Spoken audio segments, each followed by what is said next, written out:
ਦਰਸ਼ਕੋ break ਤੋਂ ਬਾਅਦ ਆਪਾਂ ਤੁਹਾਨੂੰ ਸਭ ਨੂੰ ਜੀਆਂ ਕਹਿੰਦੇ ਆ। ਸੋ ਵੀਅਰਸ, ਹੁਣ ਆਪਾਂ ਗੱਲਬਾਤ ਕਰਾਂਗੇ ਕਿ ਪਾਕਿਸਤਾਨ ਦੇ ਸਾਬਕਾ ਪ੍ਰਧਾਨ ਮੰਤਰੀ ਇਮਰਾਨ ਖਾਨ ਅਤੇ ਉਹਨਾਂ ਦੇ ਹਮਾਇਤੀਆਂ ਵੱਲੋਂ ਇੱਕ ਮੁਹਿੰਮ ਜਿਹੜੀ ਆ ਉਹ ਵਿੱਢੀ ਗਈ ਹੈ ਔਰ ਉਹਨਾਂ ਅਨੁਸਾਰ ਇਮਰਾਨ ਖਾਨ ਇੰਟਰਨੈਸ਼ਨਲ ਸਾਜ਼ਿਸ਼ ਦਾ शिकार होए हैं और उन्होंने वालों सीधा अमरीका नूं इस तब्दीली दे लई जिम्मेवार ठहराया है। सो इस बारे आपां गलबात करन जा रहे हैं। सो असीं चाहांगे कि तुसां ने इसी तरह बने रहना, देखण सुन लई एंड लिखण लई तुहाडा सब दा बहुत बहुत धन्नवाद जी। डॉक्टर साहब की विचार ने?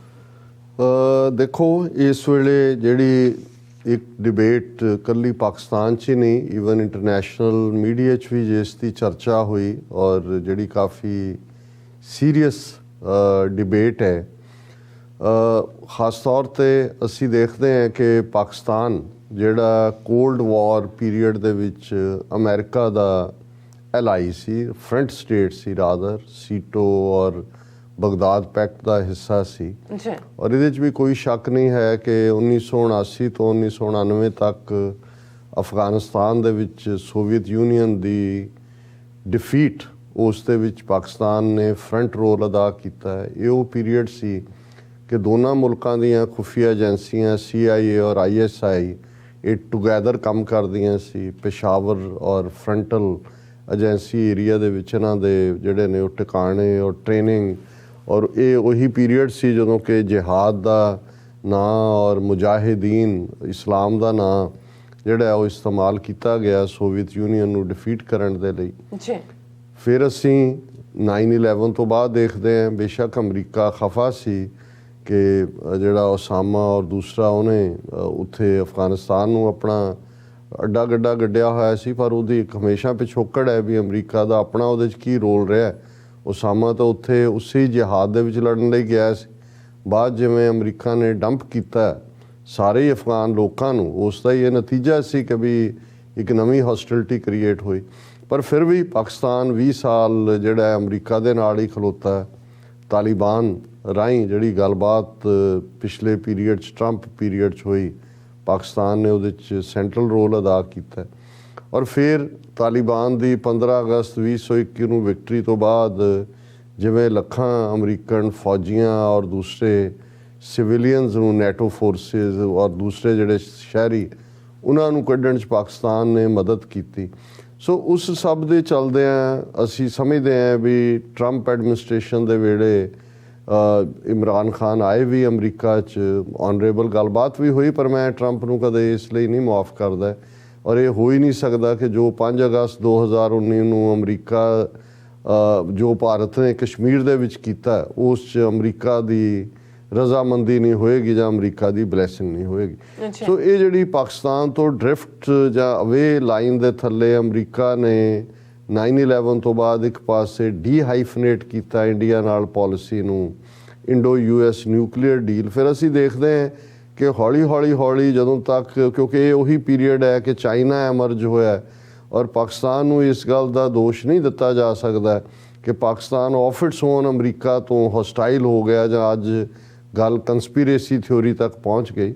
अमरीका ने और पाकिस्तान दे विच भी ये फीलिंग वड्डे पैमाने ते आई कि भाई असीं हर पासे नाल ही नहीं खलोते, सफ़र किया। और जिवें इमरान खान कहते रहे भी असी 70-80 हज़ार साडे सिविलियन मरे ने, $100 बिलियन तो ज़्यादा का असी नुकसान करवाया, हालांकि साडियां जंगा नहीं सी। लेकिन मैनूं ये लगता भी अमरीकन फॉरन पॉलिसी दे विच भी जे कोई सियाणे हुंदे भी ऐसी किहड़ी गल है भी प्रेजिडेंट बाइडन तो दा कॉल ही ना करना इमरान खान नूं। इहदे च कोई शक नहीं है भी जदों तुसीं अपनी सर्वाइवल दे लई देख रहे हुंदे हो, अमेरिका दा चाइना दे नाल रिलेशनशिप जे उन्हां दी पीढ़ी ना हुंदी ते अमरीका नूं चीन दे नाल गलबात किवें जुल्फिकार अली भुट्टो करवाउंदे हैनरी किसिंजर दे वेले। सो चीन दे नाल तां वो रिलेशनशिप रही और वो कदे भी at the cost of America नहीं सी जिहड़ी पाकिस्तान ने। हाँ, one belt one road initiative वेले ज़ाहिर है कि पाकिस्तान ने उदों तक रियलाइज़ कर लिया सी कि उन्हां दे लई इकनॉमिकली भी ये फायदेमंद प्रोजेक्ट है और अदरवाइज़ भी उन्हां दी क्लोजनेस इंडिया दी हॉस्टिलिटी ज्यों ज्यों अमरीका प्रो इंडिया हुंदा चला गया, पाकिस्तान दे विच जिहड़ा है वो प्रो चाइना वाली लाइन होर जोर सर्वाइवल दी लड़ाई सी।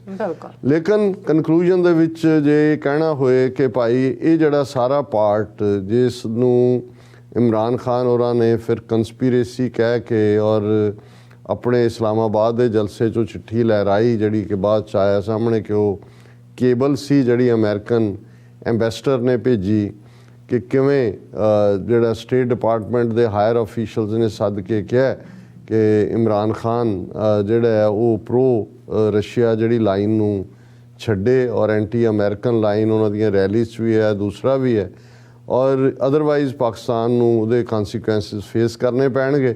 ਤੇ ਨਾਲ ਦੀ ਨਾਲ ਜਿਹੜਾ ਇਹ ਕਿਹਾ ਜਾਂਦਾ ਹੈ ਕਿ ਉਹਦੇ 'ਚ ਦੂਸਰਾ ਪਾਰਟ ਕਿ ਭਾਈ ਜੇ ਉਹਦੇ ਖਿਲਾਫ ਨੋ ਕੌਨਫੀਡੈਂਸ ਮੋਸ਼ਨ ਤੋਂ ਬਾਅਦ ਦੂਸਰੀ ਕੋਈ ਲਾਈਨ ਆਉਂਦੀ ਹੈ, ਦੂਸਰੀ ਕੋਈ ਧਿਰ ਆਉਂਦੀ ਹੈ, ਤੇ ਉਸ ਨੂੰ ਜਿਹੜਾ ਹੈ ਉਸ ਦੇ ਨਾਲ ਅਸੀਂ ਚੰਗਾ ਜਿਹੜਾ ਵਰਤਾਰਾ ਕਰਾਂਗੇ। ਮਤਲਬ ਇਹ ਸੀ ਕਿ ਫਿਰ ਸਾਰੇ ਗੁਨਾਹ ਮਾਫ।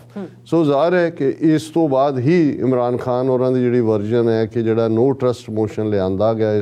ਸੋ ਇਸ ਤਰੀਕੇ ਨਾਲ ਉਹਨਾਂ ਨੇ ਇਹਨੂੰ ਜਿਹੜਾ ਇੱਕ ਕੰਸਪੀਰੇਸੀ ਦਾ ਨਾਂ ਦਿੱਤਾ ਹੈ ਕਿ ਇੱਕ ਸਿਸਟਮੈਟਿਕ, ਔਰ ਇਹੀ ਨੈਰੇਟਿਵ ਜਿਹੜਾ ਉਹਨਾਂ ਨੇ ਫਿਰ ਬਾਅਦ ਦੇ ਵਿੱਚ ਨੇਸ਼ਨ ਨੂੰ ਐਡਰੈਸ ਕਰਨ ਵੇਲੇ ਔਰ ਹੁਣ ਵੀ ਜਿਹੜਾ ਉਹਨਾਂ ਦਾ ਜਾਂ ਉਹਨਾਂ ਦੇ ਸਪੋਰਟਰਸ ਦਾ ਨੈਰੇਟਿਵ ਹੈ ਉਹ ਇਹੀ ਹੈ।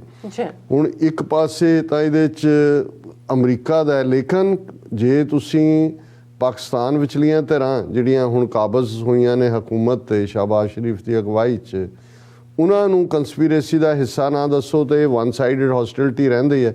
ਸੋ ਜ਼ਾਹਰ ਹੈ ਕਿ ਉਹਨਾਂ ਦਾ ਇਹ ਕਹਿਣਾ ਹੈ ਕਿ ਨੋ ਟਰਸਟ ਮੋਸ਼ਨ ਆਉਣ ਤੋਂ ਪਹਿਲਾਂ ਹੀ ਅਮਰੀਕਾ ਨੂੰ ਪਤਾ ਸੀ ਆ ਰਿਹਾ, ਸੋ ਉਹ ਲੈ ਕੇ ਆਏ ਨੇ ਔਰ ਉਹਨਾਂ ਨੇ ਕਿਹਾ ਜੀ ਉਹਦੇ ਸਾਡੇ ਕੋਲ ਸਬੂਤ ਨੇ।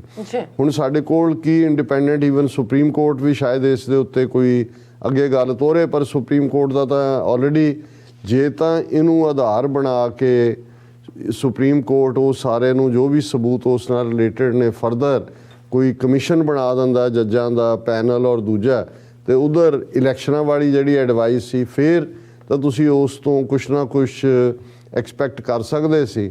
ਹੁਣ ਲੱਗਦਾ ਇਹੀ ਹੈ ਕਿ ਇਹੀ ਇੱਕ ਪਾਸੇ ਤਹਿਰੀਕ-ਏ ਇਨਸਾਫ ਦਾ ਇਲੈਕਸ਼ਨ ਪਲੈਂਕ ਹੈ, ਦੂਸਰੇ ਪਾਸੇ ਜਿਵੇਂ ਨਵਾਜ਼ ਸ਼ਰੀਫ ਜਿਹਨੇ ਸ਼ਹਿਬਾਜ਼ ਸ਼ਰੀਫ ਨੇ ਆਪਣੇ ਪਹਿਲੇ ਐਡਰੈਸ 'ਚ ਇਹ ਸਾਰਿਆਂ ਨੂੰ ਡਰਾਮਾ ਕਿਹਾ ਕਿ ਜੀ ਇਹ ਡਰਾਮਾ ਹੈ। ਹੁਣ ਜ਼ਾਹਰ ਹੈ ਵੀ ਉਹ ਇਹਨੂੰ ਇਸੇ ਲਾਈਨ ਦੇ ਉੱਤੇ ਹੀ ਤੋੜਨ ਦੀ ਕੋਸ਼ਿਸ਼ ਕਰਨਗੇ, ਪਰ ਇਸ ਸਭ ਦਾ ਪਾਕਿਸਤਾਨ ਦੇ ਜੇ ਕੁੱਲ ਮਿਲਾ ਕੇ ਦੇਖੀਏ ਤੇ ਇੰਟਰਨੈਸ਼ਨਲ ਪੋਲਿਟਿਕਸ ਦੀ ਜੇ ਤੁਸੀਂ ਗੱਲ ਕਰੋ ਤੇ ਉਹ ਬਹੁਤ ਚੀਜ਼ਾਂ ਬਿਹਾਈਂਡ ਦਾ ਕਰਟਨ ਹੁੰਦੀਆਂ ਨੇ, ਉਹ ਗਲੀਆਂ ਦੇ ਵਿੱਚ ਜਾਂ ਸੜਕਾਂ ਤੇ ਡਿਸਾਈਡ ਨਹੀਂ ਹੁੰਦੀਆਂ। ਪਰ ਮੈਨੂੰ ਇਹ ਲੱਗਦਾ ਹੈ ਵੀ ਇਸ ਸਭ ਦੇ ਨਾਲ ਜੁੜਿਆ ਹੋਇਆ ਇੱਕ ਹੋਰ ਐਂਗਲ, ਜੇ ਇਸ ਨੂੰ ਉੱਥੋਂ ਦੇ ਜਰਨਲਿਸਟ ਵੀ ਦਬੀ ਆਵਾਜ਼ ਗੱਲ ਕਰਦੇ ਨੇ, ਇੰਡੀਅਨ ਮੀਡੀਆ ਉਹਨੂੰ ਬਿਲਕੁਲ ਆਊਟਰਾਈਟ ਹੋਰ ਤਰ੍ਹਾਂ ਨਾਲ ਪ੍ਰੈਜ਼ੈਂਟ ਕਰਦਾ, ਪਰ ਮੈਨੂੰ ਲੱਗਦਾ ਹੈ ਵੀ ਇਸ ਦੇ ਵਿੱਚ ਜ਼ਿਆਦਾ ਸੱਚਾਈ ਹੈ ਕਿ ਇਸ ਸਾਰੇ 'ਚ ਬਾਹਰਲਾ ਰੋਲ ਤਾਂ ਜੋ ਹੋਏਗਾ ਸੋ ਹੋਏਗਾ ਹੀ। ਜ਼ਾਹਰ ਹੈ ਕਿ ਇਮਰਾਨ ਖਾਨ ਐਂਟਾਈ ਵਾਰ ਰਿਹਾ, ਉਹਨਾਂ ਨੇ ਰਿਪੀਟਡਲੀ ਆਪਣੀਆਂ ਪ੍ਰੈਜ਼ੈਂਟੇਸ਼ਨ 'ਚ ਕਿਹਾ ਵੀ ਮੈਂ ਨਾ ਐਂਟਾਈ ਅਮਰੀਕਨ ਐਂਟਾਈ ਇੰਡੀਆ। ਅਮਰੀਕਾ ਨੂੰ ਵੀ ਮੈਂ ਕਹਿਣਾ ਚਾਹੁੰਦਾ ਵੀ ਅਸੀਂ ਇੱਕ ਖੁਦਦਾਰ ਕੌਮ ਹੈ, ਅਸੀਂ ਆਪਣੇ ਫੈਸਲੇ ਆਪ ਕਰਾਂਗੇ, ਅਸੀਂ ਤੁਹਾਡੇ ਲਿਖੇ ਹੋਏ ਪੂਰਨੇ ਪਾਇਆਂ ਦੇ ਉੱਤੇ ਕਿਉਂ ਆਪਣੇ ਦਸਤਖਤ ਕਰੀਏ। ਤੇ ਇੰਡੀਆ ਬਾਰੇ ਵੀ ਉਹਨਾਂ ਨੇ ਕਿਹਾ ਵੀ ਕਸ਼ਮੀਰ ਦਾ ਮਸਲਾ ਹੱਲ ਕਰੋ, ਅਸੀਂ ਗੱਲਬਾਤ ਨੂੰ ਤਿਆਰ ਹੈ। ਪਰ ਮੈਨੂੰ ਲੱਗਦਾ ਹੈ ਵੀ ਇਹ ਜਿਹੜੀ ਇਸ ਸਾਰੇ ਦੇ ਪਿੱਛੇ ਕਹਾਣੀ ਹੋਰ ਵੀ ਡੂੰਘੀ ਇਹ ਹੈ। ਦੇਖੋ ਇਹਦੇ 'ਚ ਕੋਈ ਸ਼ੱਕ ਨਹੀਂ ਹੈ ਕਿ ਜਿਹਨੂੰ ਫੌਜ ਕਿਹਾ ਜਾਂਦਾ ਅਮਰੀਕਾ ਦੇ ਵਿੱਚ ਵੀ, ਜੇ ਪੈਂਟਾਗਨ ਦਾ ਲਈਏ ਇਹੀ ਸਮਝੌਤਾ ਅਫਗਾਨਿਸਤਾਨ ਦਾ ਜਿਹੜਾ ਟਰੰਪ ਨੇ ਕੀਤਾ ਉਸ ਤੋਂ ਪਹਿਲਾਂ ਵੀ ਹੋ ਸਕਦਾ ਸੀ, ਇਰਾਕ 'ਚੋਂ ਵੀ ਨਿਕਲਣ ਦਾ ਫੈਸਲਾ ਕੀਤਾ ਸੀ ਟਰੰਪ ਨੇ, ਲੇਕਿਨ Pentagon put it's foot down, ਫੌਜ ਡਿਸਾਈਡ ਕਰਦੀ ਹੈ ਕੀ ਹੈ। ਇੰਡੀਆ ਦੇ ਮਾਮਲੇ 'ਚ ਅਸੀਂ ਸਿਆਚਿਨ ਗਲੇਸ਼ੀਅਰ ਦੀ ਗੱਲ ਕਰਦੇ ਹਾਂ, ਇਹ ਖੁਦ ਜਿਹੜੇ ਉਹਨਾਂ ਦੇ ਮੀਡੀਆ ਨੇ ਵੀ ਮੰਨਿਆ, ਕੁਲਦੀਪ ਨਈਅਰ ਨੇ ਮੰਨਿਆ ਕਿ ਰਾਜੀਵ ਗਾਂਧੀ ਔਰ ਬੇਨਜ਼ੀਰ 'ਚ ਅੰਡਰਸਟੈਂਡਿੰਗ ਹੋਈ ਕਿ ਜੀ ਤੁਸੀਂ ਸਿੱਖ ਮੂਵਮੈਂਟ ਦਬਾਉਣ 'ਚ ਸਾਡੀ ਮਦਦ ਕਰੋ ਖਾਲਿਸਤਾਨ ਦੀ, ਤੇ ਅਸੀਂ ਸਿਆਚਿਨ ਤੋਂ ਜਿਹੜੀ ਹੈ ਉਹ ਫੌਜ ਕੱਢ ਲਾਂਗੇ। ਔਰ ਉਹਨੇ ਕਿਹਾ ਜੀ, ਔਰ ਬੇਨਜ਼ੀਰ ਨੇ ਵੀ ਇਹ ਕਿਹਾ ਸੀ ਜਿਵੇਂ ਅਸੀਂ ਤਾਂ ਪਹਿਲਾ ਪਾਰਟ ਪੂਰਾ ਕਰਤਾ, ਮਤਲਬ ਅਸੀਂ ਹੈਲਪ ਕਰਤੀ, ਲੇਕਿਨ ਉਹਨਾਂ ਨੇ ਨਹੀਂ ਕੱਢੀ ਫੌਜ ਉੱਥੋਂ। ਔਰ ਉਹਦੇ ਤੇ ਕੁਲਦੀਪ ਨਈਅਰ ਔਰ ਬਾਅਦ ਦੇ ਹੁਣ ਹੋਰ ਵੀ ਆਥਰਸ ਨੇ ਕਿਹਾ ਕਿ ਜੀ ਫੌਜ ਨਹੀਂ ਮੰਨੀ। ਸੋ ਇਸ ਗੱਲ ਦਾ ਧਿਆਨ ਰਹੇ ਕਿ ਉਹ ਅਮਰੀਕਾ ਹੋਏ ਜਾਂ ਦੂਸਰੇ ਮੁਲਕ ਹੋਣ, ਫੌਜ ਦਾ ਇੱਕ ਰੋਲ ਹੁੰਦਾ ਹੈ। ਪਾਕਿਸਤਾਨ ਦੇ ਮਾਮਲੇ 'ਚ ਕਿਉਂਕਿ ਆਲਮੋਸਟ 75 ਸਾਲ ਦੇ ਇਸ ਪੀਰੀਅਡ 'ਚ ਅੱਧਾ ਵਕਤ ਫੌਜ ਨੇ ਡਾਇਰੈਕਟ ਹਕੂਮਤ ਕੀਤੀ ਹੈ, ਔਰ ਉੱਥੇ ਫੌਜ ਕੋਈ ਹੇਟਡ ਲਫ਼ਜ਼ ਨਹੀਂ ਹੈ ਪਾਕਿਸਤਾਨ ਦੇ ਵਿੱਚ, ਲੋਕਾਂ ਦੀ ਫੌਜ ਹੈ, ਲੋਕ ਪਿਆਰ ਵੀ ਕਰਦੇ ਨੇ। ਔਰ ਜਦੋਂ ਸਿਵਿਲੀਅਨ ਲੀਡਰਸ ਇਸ ਹੱਦ ਤੱਕ ਬਿਲਕੁਲ ਨਲਾਇਕ ਸਾਬਤ ਹੁੰਦੇ ਨੇ ਜਾਂ ਕਰਪਟ ਹੁੰਦੇ ਨੇ, ਉਦੋਂ ਲੋਕ ਵੈਲਕਮ ਕਰਦੇ ਨੇ ਵੀ ਫੌਜ ਆਈ। ਹੁਣ ਇਹਦੇ 'ਚ ਵੀ ਕੋਈ ਸ਼ੱਕ ਨਹੀਂ ਕਿ ਪਾਕਿਸਤਾਨ ਨੂੰ ਇਕੱਠੇ ਰੱਖਣ 'ਚ ਵੀ, ਜੀ ਜਫਾ ਕਰਨ 'ਚ ਵੀ, ਬਿਲਕੁਲ ਦੋਨੋਂ ਜੰਗਾਂ ਅਫਗਾਨਿਸਤਾਨ 'ਚ, ਪਹਿਲੀ ਸੋਵੀਅਤ ਯੂਨੀਅਨ ਦੇ ਖਿਲਾਫ, ਦੂਸਰੀ ਇਹ, ਉਸ ਦੇ ਵਿੱਚ ਵੀ ਜਿਹੜਾ ਫੌਜ ਦਾ ਮੇਨ ਰੋਲ, ਔਰ ਭਾਰਤ ਵਰਗੇ ਮੁਲਕ ਦੀਆਂ ਰਾਹ ਵਰਗੀਆਂ ਏਜੰਸੀਆਂ ਜਿਨ੍ਹਾਂ ਨੇ ਪਾਕਿਸਤਾਨ ਨੂੰ ਡੀਸਟੈਬਲਾਈਜ਼ ਕਰਨਾ ਚਾਹਿਆ ਇਸ ਸਾਰੇ ਪੀਰੀਅਡ ਦੇ ਵਿੱਚ, ਦਹਿਸ਼ਤਗਰਦੀ ਉਹਦੇ ਖਿਲਾਫ ਵੀ ਫੌਜ ਕੀਤਾ, ਔਰ ਉਹਨਾਂ ਦੀ ਫੌਜ ਪ੍ਰੋਫੈਸ਼ਨਲ, ਕੇਪੇਬਲ, ਪਰ ਇਹਦੇ 'ਚ ਵੀ ਕੋਈ ਦੋ ਰਾਵਾਂ ਨਹੀਂ ਨੇ ਕਿ ਹਕੂਮਤ ਦੇ ਵਿੱਚ ਖਾਸ ਤੌਰ 'ਤੇ ਦੋ ਪਾਲਿਸੀਜ਼ ਜਿਹੜੀਆਂ ਨੇ, ਫੋਰਨ ਪਾਲਿਸੀ ਔਰ ਡਿਫੈਂਸ ਪਾਲਿਸੀ, ਇਸ ਦੇ ਉੱਤੇ ਫਾਈਨਲ ਵਰਡ ਫੌਜ ਦਾ ਹੁੰਦਾ ਹੈ। ਹੁਣ ਕਿਹੜੇ ਨੁਕਤੇ 'ਤੇ ਆ ਕੇ, ਔਰ ਇਹਦੇ 'ਚ ਵੀ ਜਿੰਨੀ ਸਾਡੇ ਕੋਲ ਇਨਪੁਟ ਮੀਡੀਆ ਰਾਹੀਂ ਹੈ ਕਿ ਇਮਰਾਨ ਖਾਨ ਸਾਹਿਬ ਦੀ ਹਕੂਮਤ ਨੂੰ ਬਣਾਉਣ 'ਚ ਵੀ ਫੌਜ ਦਾ ਤਾਂ ਰੋਲ ਸੀ, ਕਿਉਂਕਿ ਐਬਸੋਲੂਟ ਮੈਜੋਰਟੀ ਤਾਂ ਹੈ ਨਹੀਂ ਸੀ ਇਹਨਾਂ ਕੋਲ, ਤੇ ਜਿਹੜੀਆਂ ਧਿਰਾਂ ਨੂੰ ਲਿਆ ਕੇ ਨਾਲ ਜੋੜਿਆ, ਕਿਉਂਕਿ ਫੌਜ ਨੇ ਪੂਰਾ ਟਰਸਟ ਜੇ ਨਾ ਦਿੱਤਾ ਹੁੰਦਾ ਤੇ ਹਕੂਮਤ ਬਣਨੀ ਵੀ ਨਹੀਂ ਸੀ।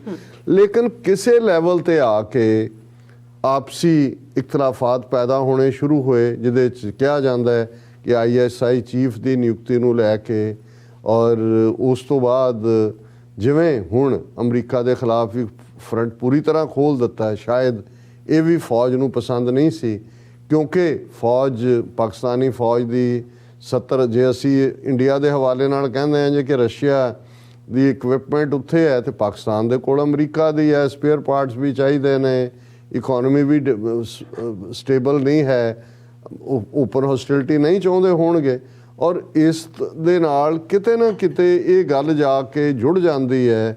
ਫਿਰ ਤੁਹਾਡਾ ਉਹ ਸਾਰਾ ਜਿਹੜਾ ਪਾਰਟ ਹੈ ਵੀ ਕਿਤੇ ਨਾ ਕਿਤੇ ਫੌਜ ਨੇ ਐਟ ਸਮ ਸਟੇਜ ਕਿੰਨੇ ਸਿਗਨਲ ਦਿੱਤੇ, ਵੈਦਰ ਇਮਰਾਨ ਖਾਨ, ਇਹਦੇ ਤਾਂ ਕੋਈ ਸ਼ੱਕ ਨਹੀਂ ਹੈ ਵੀ ਜਦੋਂ ਅਸੀਂ ਕਿਸੇ ਬੰਦੇ ਦੇ ਗੁਣ ਦੀ ਗੱਲ ਕਰਦੇ ਹਾਂ ਉਹਦਾ ਔਗਣ ਵੀ ਹੁੰਦਾ ਹੈ। ਜਦੋਂ ਅਸੀਂ ਕਹਿੰਦੇ ਹਾਂ ਜੀ ਕਿ ਮੈਨ ਆਫ ਡਿਟਰਮੀਨੇਸ਼ਨ ਹੈ, ਪਰ ਉਸੇ ਨੂੰ ਹੀ ਜਦੋਂ ਦੂਜੇ ਕਹਿਣਗੇ ਕਿ ਬੜਾ ਸਟੱਬਰਨ ਹੈ, ਹੁਣ ਸਟੱਬਰਨ ਔਰ ਡਿਟਰਮੀਨੇਸ਼ਨ ਦੋਨੋਂ ਇੱਕੋ ਹੀ ਹੈ, ਲੇਕਿਨ ਉਹਦੇ ਪਾਸਾ ਹੈ ਵੀ ਕਿਹੜਾ ਪਾਸ। ਔਰ ਮੈਨੂੰ ਇਹ ਲੱਗਦਾ ਹੈ ਵੀ ਕਿਤੇ ਨਾ ਕਿਤੇ ਇਸ ਸਾਰੇ ਦੇ ਵਿੱਚ ਜਿੱਥੇ ਆਊਟਰ ਪਾਰਟ ਨੂੰ ਰੂਲ ਆਊਟ ਨਹੀਂ ਕੀਤਾ ਜਾ ਸਕਦਾ, ਉਹ ਤਾਂ ਕੋਈ ਆਜ਼ਾਦਾਨਾ ਜਿਹੜੀ ਹੈ ਉਹ ਇਨਵੈਸਟੀਗੇਸ਼ਨ ਹੀ ਦੱਸ ਸਕਦੀ ਹੈ। ਉਹ ਪਾਕਿਸਤਾਨ ਦੇ ਸੁਪਰੀਮ ਕੋਰਟ ਦੇ ਕੋਲ ਅਪਰਚੁਨਿਟੀ ਸੀ ਕਿ ਉਹ ਇਸ ਸਾਰੇ ਨੂੰ ਬਜਾਏ ਕਿ ਫੋਰਨ ਚੇਂਜ ਵੱਲ ਜਾਂਦੇ, ਭਾਵੇਂ ਸਟੇਟਸ ਕੋਈ ਕ੍ਰੀਏਟ ਕਰ ਦਿੰਦੇ, ਕੋਈ ਨੈਸ਼ਨਲ ਗਵਰਨਮੈਂਟ ਬਣਾ ਦਿੰਦੇ, ਪਰ ਇਸ ਪਾਰਟ ਨੂੰ ਜਿਹੜਾ ਉਹ ਹੁੰਦਾ ਕਿ ਭਾਈ ਕਿਸ ਲੈਵਲ 'ਤੇ ਹੈ। ਹਾਲਾਂਕਿ ਇਹਦੇ 'ਚ ਕੋਈ ਦੋ ਰਾਵਾਂ ਨਹੀਂ ਨੇ ਕਿ ਅਮਰੀਕਾ ਹੋਏ ਜਾਂ ਅਸੀਂ ਅੱਜ ਯੂਰਪੀਅਨ ਯੂਨੀਅਨ ਦੇ ਹਵਾਲੇ ਨਾਲ ਵੀ ਦੇਖਦੇ ਹਾਂ ਕਿ ਇਹ ਜਿਹੜੇ ਨੇ ਉਹ ਇਫੈਕਟ ਕਰਦੇ ਨੇ ਪਾਲਿਸੀ ਬਣਾਉਣ ਦੇ ਵਿੱਚ, ਬਦਲਣ ਦੇ ਵਿੱਚ। ਪਰ ਅਸੀਂ ਅਗੇਨ, ਜਿਵੇਂ ਅਸੀਂ ਪਿਛਲੇ ਸੈਗਮੈਂਟ ਦੇ ਵਿੱਚ ਵੀ ਕਿਹਾ ਕਿ ਹੁਣ ਗੱਲ ਜਿੱਥੇ ਕਾ ਕੇ ਖੜੀ ਹੈ, ਅਸੀਂ ਸਮਝਦੇ ਹਾਂ ਕਿ ਪਾਕਿਸਤਾਨ ਦੇ ਲੋਕ ਬੈਸਟ ਜੱਜ ਨੇ ਕਿ ਉਹਨਾਂ ਨੇ ਕਿਸ ਪਾਸੇ ਜਾਣਾ ਹੈ। ਪਰ ਇਹਦੇ 'ਚ ਕੋਈ ਸ਼ੱਕ ਨਹੀਂ ਹੈ ਕਿ ਇਮਰਾਨ ਖਾਨ ਹੋਰਾਂ ਨੇ ਪਾਕਿਸਤਾਨ ਦੇ ਪੋਲੀਟੀਕਲ ਈਡੀਅਮ ਦੇ ਵਿੱਚ ਵੀ, ਸਿਆਸੀ ਜ਼ਿੰਦਗੀ ਦੇ ਵਿੱਚ ਵੀ, ਸਮਾਜਿਕ ਦਾਇਰਾਕਾਰ ਦੇ ਵਿੱਚ ਵੀ ਓਨੈਸਟੀ ਲਫ਼ਜ਼, ਕਰਪਸ਼ਨ ਫਰੀ ਮੁਲਕ, ਖੁਦਦਾਰੀ, ਆਪਣੇ ਫੈਸਲੇ ਆਪ ਕਰਨ ਦੀ ਗੱਲ, ਇਹ ਸਾਰੇ ਜਿਹੜੇ ਫਰੇਜ਼ ਨੇ ਇਹ ਦਿੱਤੇ ਨੇ। ਔਰ ਜ਼ਾਹਰ ਹੈ ਕਿ ਨੌਜਵਾਨੀ ਦੇ ਵਿੱਚ ਇਸ ਦਾ ਇੰਪੈਕਟ ਵੀ ਹੈ। ਹਾਲਾਂ ਮੈਨੂੰ ਬਹੁਤ ਵਾਰ ਲੱਗਦਾ ਹੈ ਵੀ ਸਾਡੀਆਂ ਸੁਸਾਇਟੀਜ਼, ਖਾਸ ਤੌਰ 'ਤੇ ਲੰਬਾ ਵਕਤ ਜਿਨ੍ਹਾਂ ਨੇ ਗੁਲਾਮੀ ਭੋਗੀ, ਬ੍ਰਿਟਿਸ਼ ਕਲੋਨੀਅਲਸ 200 ਸਾਲ ਉੱਥੇ ਬੈਠੇ ਰਹੇ, ਜਿਸ ਹੱਦ ਤੱਕ ਕਰਪਸ਼ਨ ਜਾ ਚੁੱਕੀ ਹੈ। ਪਰ ਕਰਪਸ਼ਨ ਸਿਰਫ ਮੈਨੂੰ ਇਹ ਲੱਗਦਾ ਵੀ ਪੈਸੇ ਲੈਣ ਦੇਣ ਦਾ ਨਾਂ ਹੀ ਨਹੀਂ ਰਹਿ ਜਾਂਦਾ, ਔਰ ਇਹਦੇ 'ਚ ਇੰਟੈਗਰਿਟੀ, ਤਾਂ ਇੰਟੈਗਰਿਟੀ 'ਚ ਇੱਕ ਪਾਸੇ ਅਸੀਂ ਸੱਚ ਬੋਲਣ ਦੀ ਗੱਲ ਕਰਦੇ ਹਾਂ। ਅੱਜ ਹੀ ਡਾਕਟਰ ਰਣਜੀਤ ਸਿੰਘ ਉਹਨਾਂ ਨਾਲ ਗੱਲਬਾਤ ਹੋ ਰਹੀ ਸੀ, ਤੇ ਮੈਂ ਉਹਨਾਂ ਨੂੰ ਕਿਹਾ ਕਿ ਬਈ ਇਹ ਕਿਸੇ ਸਿਆਣੇ ਨੇ ਕਿਹਾ ਕਿ ਹਰ ਸੱਚ ਬੋਲਣ ਲਈ ਨਹੀਂ ਹੁੰਦਾ। ਹੁਣ ਇਹਦੇ 'ਚ ਤਾਂ ਡਾਕਟਰ ਸਾਹਿਬ ਨੇ ਅੱਗੋਂ ਜਿਹੜਾ ਪੋਪੂਲਰ ਉਹ ਕਿਹਾ ਜਾਂਦਾ ਕਿ ਬਈ ਇੰਨਾ ਸੱਚ ਵੀ ਨਾ ਬੋਲ ਕਿ ਇਕੱਲਾ ਰਹਿ ਜਾਵੇਂ, ਚਾਰ ਬੰਦੇ ਤਾਂ ਰਹਿਣ ਦੇ ਮੋਢਾ ਦੇਣ ਲਈ। ਉਹਨਾਂ ਨੇ, ਮੈਂ ਕਿਹਾ ਜੀ ਇਹ ਤਾਂ ਹੈ ਹੀ ਹੈ, ਪਰ ਮੈਂ ਕਿਹਾ ਮੈਂ ਇਹ ਜਿਹੜਾ ਕਰੰਟ ਹੈ ਕਿ ਹਰ ਸੱਚ ਬੋਲਣ ਲਈ ਨਹੀਂ ਹੁੰਦਾ। ਸੋ ਪੋਲੀਟੀਕਲ ਲਾਈਫ, ਡਿਪਲੋਮੇਸੀ ਦੀ ਲਾਈਫ, ਉਹਨਾਂ 'ਚ ਕੁਛ ਲੋਕ ਜਿਹੜੇ ਨੇ ਉਹ ਪਲੇਨ ਟਰੂਥ ਦੇ ਉੱਤੇ ਆਉਂਦੇ ਨੇ। ਪਰ ਅਸੀਂ ਅਗੇਨ ਪਾਕਿਸਤਾਨ ਦੇ ਲੋਕਾਂ ਦੇ ਵੈਲਵਿਸ਼ਰ ਹੈ। ਪਾਕਿਸਤਾਨ ਨੇਸ਼ਨ ਨੂੰ ਜਿਹੜਾ ਅਸੀਂ ਖੁਸ਼ਹਾਲ ਦੇਖਣਾ ਚਾਹੁੰਦੇ ਹਾਂ, ਮਜ਼ਬੂਤ ਦੇਖਣਾ ਚਾਹੁੰਦੇ ਹਾਂ, ਖੁਦਦਾਰ ਦੇਖਣਾ ਚਾਹੁੰਦੇ ਹਾਂ ਕਿ ਵੀ ਉਹ ਵਕਤ ਨਾ ਆਏ ਕਿ ਭਾਈ ਨੀਤੀਆਂ ਮੁਲਕ ਦੀਆਂ ਕੋਈ ਹੋਰ ਬਾਹਰ ਬੈਠ ਕੇ ਡਿਸਾਈਡ ਕਰੇ। ਜੀ। ਹਾਲਾਂਕਿ ਇਹ ਭਾਵ ਤਾਂ ਜੇ ਤੁਸੀਂ ਸਾਰੀਆਂ ਹੀ ਕੰਟਰੀਜ਼ 'ਚ ਦੇਖੋ, ਇਨਫਲੂਐਂਸ ਤਾਂ ਇਸ ਵੇਲੇ ਜਦੋਂ ਅਮਰੀਕਾ ਜਾਂ ਸੋਵੀਅਤ ਯੂਨੀਅਨ ਬਲੌਕ ਸੀ ਉਦੋਂ ਵੀ ਉਹਨਾਂ ਦੇ ਇਫੈਕਟ ਸੀ, ਪਰ ਅਸੀਂ ਇਹ ਹੋਪ ਕਰਦੇ ਹਾਂ ਕਿ ਪਾਕਿਸਤਾਨ ਇਸ ਕ੍ਰਾਈਸਿਸ 'ਚੋਂ ਨਿਕਲੇਗਾ। ਔਰ ਜ਼ਾਹਰ ਹੈ ਕਿ ਪਾਕਿਸਤਾਨ ਦੀ ਪਬਲਿਕ ਲਾਈਫ ਦੇ ਵਿੱਚ, ਪਬਲਿਕ ਡੋਮੇਨ ਦੇ ਵਿੱਚ ਇਹ ਡਿਬੇਟ ਆਉਣ ਵਾਲੇ ਦਿਨਾਂ 'ਚ ਕਾਫੀ ਫਸਵੀਂ ਹੋਏਗੀ ਔਰ ਕਾਫੀ ਜਿਹੜੀ ਹੈ ਉਹ ਜਿਸ ਨੂੰ ਤੁਸੀਂ ਇਹ ਕਹੋ ਕਿ ਵੀ ਇਸ ਦੇ ਵਿੱਚ ਕਾਫੀ ਕੁਝ ਹੋਰ ਵੀ ਬਾਹਰ ਆਏ। ਜੀ ਡਾਕਟਰ ਸਾਹਿਬ, ਤੁਹਾਡਾ ਬਹੁਤ ਬਹੁਤ ਸ਼ੁਕਰੀਆ, ਤੁਸੀਂ ਆਪਣੇ ਚਾਰ ਸਾਡੇ ਦਰਸ਼ਨ ਸਾਂਝੇ ਕੀਤੇ ਨੇ। ਸੋ ਇੱਥੇ ਲੈਣੇ ਆਪਣੇ ਵਿਊਅਰਸ ਕੋਲ ਇਜਾਜ਼ਤ। ਵਿਊਅਰਸ ਆ ਸਾਡੇ ਪ੍ਰੋਗਰਾਮ ਦਾ ਸਮਾਂ ਇੱਥੇ ਸਮਾਪਤ ਹੁੰਦਾ ਹੈ। ਤੁਸੀਂ ਆਪਣੀ ਰਾਏ ਤੇ ਸੁਝਾਅ ਸਾਨੂੰ ਭੇਜਣਾ ਭੁੱਲਣਾ ਸਾਡੇ ਇਸ ਪਤੇ ਤੇ SOS@TV ਤੇ ਅਸੀਂ ਆਪਣਾ ਪ੍ਰੋਗਰਾਮ ਲੈ ਕੇ ਫਿਰ ਦੁਬਾਰਾ ਤੁਹਾਡੇ ਰੂਬਰੂ ਹੋਵਾਂਗੇ। ਤਦ ਤੱਕ ਲਈ ਮੈਨੂੰ ਤੇ ਪੰਡਾ ਨੂੰ ਆਗਿਆ ਦਿਓ। ਦੇਖਦੇ ਰਹੋ TV 4। ਬੁਲਾ ਦਿਓ ਫਤਿਹ। ਵਾਹਿਗੁਰੂ ਜੀ ਕਾ ਖਾਲਸਾ, ਵਾਹਿਗੁਰੂ ਜੀ ਕੀ ਫਤਿਹ। ਰੱਬ ਰਾਖਾ।